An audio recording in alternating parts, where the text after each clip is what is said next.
Gents, I just want to pause the episode for a moment to let you know about the Strong Men of Value Academy. You will have heard me refer to it a number of times, and I want to bring more attention to it. So this isn't just a program, it's a life-changing environment and community of men who are focused on personal and professional growth. We're looking at areas of relationships, wealth, and health, things to help you thrive and maximize your life. Imagine having bi-monthly one-on-one coaching sessions with myself, weekly group coaching calls, and an incredible brotherhood of high achievers by your side. Now we're diving into resilience, leadership, and holistic growth to not just succeed in your career, but to thrive in your health and your relationships. Your journey to greatness, it starts here. So join the movement and you can apply for the Strong Men of Value Academy. You can head to themanthatcanproject.com to find out more. The Man That Can Project podcast, a podcast empowering career-driven men to live more fulfilling lives. We are here to challenge your beliefs, redefine success, and talk about the important stuff in a relatable way. Don't forget to subscribe and leave a review. My name's Lachlan Stuart. Let's get into it. I want to share some relationship advice that has allowed me to have a loving, successful, and exciting relationship for over the past 8 years. Now, while I could share a lot of things that I believe have helped me, I'm going to share the three main ones that I believe are important and often overlooked. First one being, the work you do before or during your relationship is extremely important. Secondly, how to manage your expectations up front, so thinking about what's important in the relationship and a few other things. And thirdly, conflict resolution and honest communication, such a powerful thing that is often overlooked and avoided purely because we don't know how to deal and resolve conflict. So making sure you spend some time there. Now, like I said, you may have things that you believe work well in your relationship, and I'm sure they're all valid, as I've got a whole list of things as well. But these are some common things that I believe will help majority of blokes that I've spoken with over the last couple of weeks who are going through relationship challenges. So I want to give you guys something a little bit different, something that the work itself is a little bit harder and makes you learn a lot about yourself, from communication to understanding how you manage your emotions, okay? So we're going to start there, but let's dive in with the first step, or the first point, sorry. So the work that you do before or during a relationship is extremely important, and this will go towards you if you're not in a relationship right now. The work you're doing right now matters, and for those who are in a relationship, the work you're doing right now also matters. Okay, so you need to think about a few things when you're thinking about what the work I specifically mean is. Being comfortable in who you are will help you set boundaries, will help you establish expectations within a relationship, all of which are highly important. Hands up, oh, I can't see your hands. Ask yourself this: have you ever been in a relationship where you constantly get frustrated, you may build up resentment, and you don't know why? Chances are you have boundaries that you aren't even aware of that your partner is crossing, right? You may have expectations that you've set that, once again, your partner is not living up to. And if you aren't if you aren't aware of this, or if you aren't communicating it, you're going to be constantly frustrated. So you need to think about what that is. So that's why the work that you're putting in before or during a relationship is highly important, because love is not enough, right? There are plenty of loving relationships apparently that are full of toxic behaviors where people belittle each other and they, narcissistic behaviors. So if you want to have a thriving relationship and a really loving, caring, passionate relationship, you need to understand that you need to work on who you are as an individual and also who you are going to be within the relationship. So understanding your roles, understanding the expectations, and also being mindful that this will and should definitely change throughout the years of your relationship, okay? So think about it like this. When you first started dating your partner, or if you're not in a relationship, a previous partner, what first drew you to that person? I'm going to have a guess that 9 times out of 10, it's how they looked. Because often we don't know Well, we haven't established trust with a person. We don't understand how they think, act, and behave, unless obviously you're following them on social media. But even then, you're only seeing the highlights majority of the time. More often than not, it's how they look. So one expectation that people subconsciously have within a relationship is an expectation for how people look, how people groom themselves, the self-care. And it works on both sides of the fence. So think about it like this. If you're fit and healthy when you meet your partner and in 5 years' time you've let yourself go, you've fucking really poor hygiene and you're a bit of a lazy slob, well, that's not what your partner fucking got into the relationship for. So if you're not feeling desirable, if you're not getting the intimacy that you want, it's no fucking wonder. This is where the work has to happen, right? It continues to be an apparent, is that if you want to keep the passion, as I said earlier, in your relationship, what are the expectations? And often, this will lead us to point 3 around conflict resolution and having honest conversations. You're not saying things like that, oh, you've let yourself go, you're a bit of a slob, to be a prick. Or your partner's not saying that to make you feel poorly. It's just an expectation, maybe, or if you haven't established it, you probably should have these conversations. And often the best thing about being in a long-term relationship is you start to look past just looks. It's not as superficial. There is trust, there is connection, there is experience, there is true understanding and love, okay, which makes someone even more attractive. However, you need to be mindful of what expectations, because if you can't get sexually aroused because of your partner's letting themselves go, or if they can't get sexually aroused because you've let yourself go, then the question you need to ask yourself is, do you want to put the work in to go back to that? Is that important for you for your relationship? And I would say yes, it is, because an intimate relationship requires attraction. It's a huge part. So start thinking about the expectations. And this, I sort of jumped the gun there with managing your expectations up front. But going back to the work that you need to do before being in a relationship or while being in a relationship is you shouldn't be in one for constant validation, right? So you need to ask yourself, how is my relationship with myself? Do I value myself? Do I believe I'm worthy?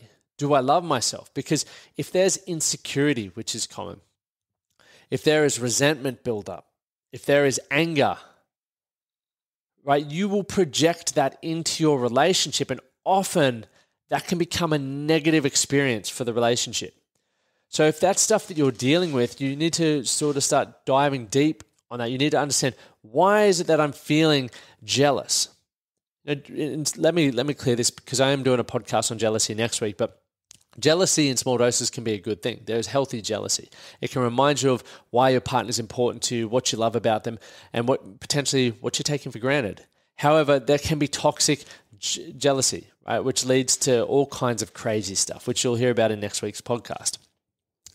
So when we're thinking about those experiences, or the resentment, anger, jealous, shame, guilt, embarrassment, all of that sort of stuff, start asking yourself, why am I experiencing this? Why am I feeling this? Is it coming from a place of you're not getting validated, your expectations aren't being met, or your boundaries have been crossed? Or is it coming from the fact that you're not feeling worthy? Is it from your own insecurities? Because when you start delivering answers, you can start moving forward. What has to happen for me to feel worthy? I need to not stop giving away my power to other people. How other people treat me does not determine how I treat myself. Things like that. Okay. Secondly, on that, you need to start thinking about, do you have a path? Have you created direction and certainty in your life, going back to who you are as an individual? What do you want from your life? There is nothing more attractive than certainty. And I personally am so certain on where I want to go, and my wife is extremely certain on where we want to go. And we have conversations about it often. I have sort of started stepping into the role of being a supportive partner, right? And one of the things that's extremely important to me is I don't want to compromise my own career ambitions and pursuing my purpose in the process. And because we've had those conversations, while it's been a little challenging to work out how this is going to, we're going to establish our roles, I guess, moving forward, because we're having the open conversation, we can, continue that pathway moving forward. So think about that there with you're having direction and path. What do you want from your life? Because if you're getting in a relationship, or you maybe even are in a relationship with someone who has completely different direction, you're either going to have to completely sacrifice what you want, and which may lead to resentment. You may have to compromise and work something out that's fair for both parties, or you may have to split up. Right? That's what it boils down to. If you're not having those conversations, though, you may end up unhappy, resentful, insecure, and you may also be extremely dependent on that person because you've given all of your power to them. And as I was saying before as well, like, love is not enough.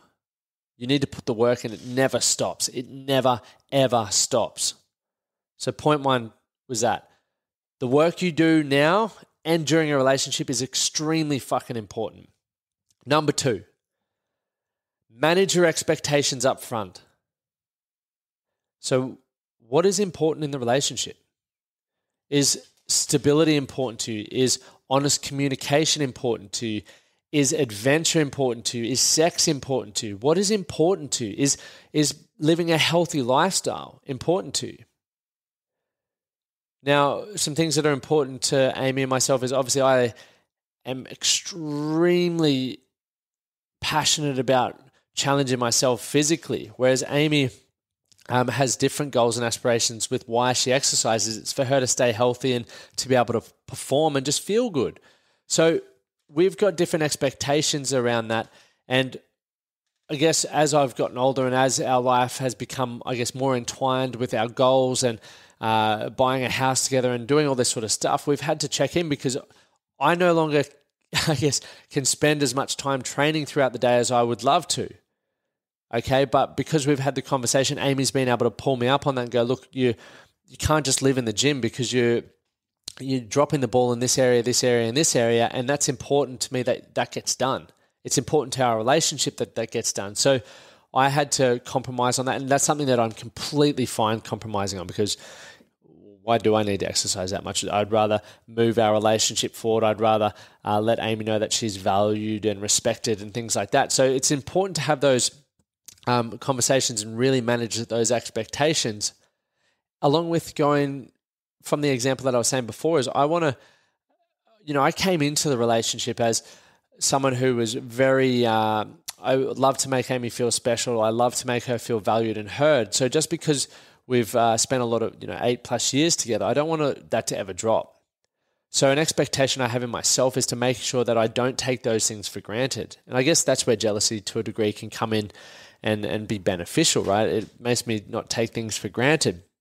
But it's an expectation that I have for myself, because why would Amy want to stay with me if I, start treating her like a friend, or if I became really lazy, left my clothes around the house, didn't ever do any chores, or didn't make her feel valued and loved?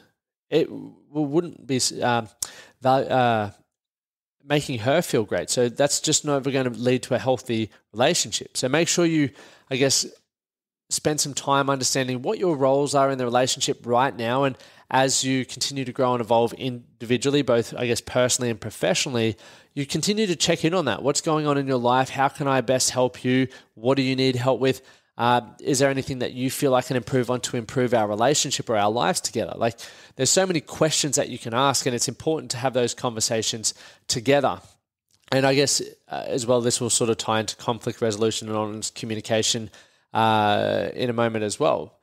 So with that conflict resolution and the honest communication, we need to think about this. How well do you respond to conflict? Many people avoid it. We don't like having screaming matches. We don't like being stood over the top of, or maybe you don't like how you manage your emotions. But two things happen with conflict.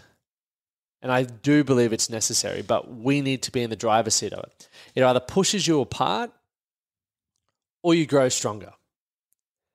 Now, conflict resolution comes up when there's things not going well in a relationship, right? And at any point, no relationship is ever perfect. There is going to be conflict. And the less you talk about it, generally the more conflict there will be, because people don't have the open and honest communication gateways. We if you can't resolve conflict, it often gets pushed to the side and it just festers and comes back even stronger.